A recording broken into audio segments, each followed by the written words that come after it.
कराची में आए रोज हादसात और अमवात। गवर्नर सिंध कमरान तिसोरी का सबर जवाब दे गया। कहते हैं कि ट्रैफिक हादसात का सिलसिला ना रुका तो ये गवर्नर आपको डंपर के आगे नजर आएगा।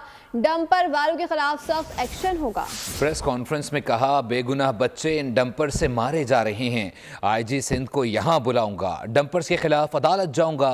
ये शहर लावारिस नहीं, इसके साथ नाइंसाफी नहीं होनी चाहिए। दिन हो रात हो, डंपर लेकर इस शहर कराची की सड़कों पे दनाते फिर रहे हैं, रोकने वाला नहीं। ये लावारिस शहर नहीं है। अगर अब ये नहीं रुका, डंपरों को रोकने के लिए आपको ये गवर्नर डंपरों के आगे नजर आए और इस पर वो एक्शन होगा कि ये याद करेंगे। मैं आईजी के पास क्यों जाऊंगा, मैं आईजी को यहाँ बुलाऊंगा।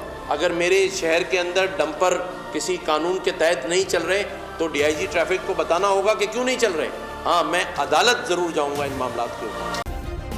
सब्सक्राइब करें और बेल दबाएं ताकि कोई खबर रह न जाए।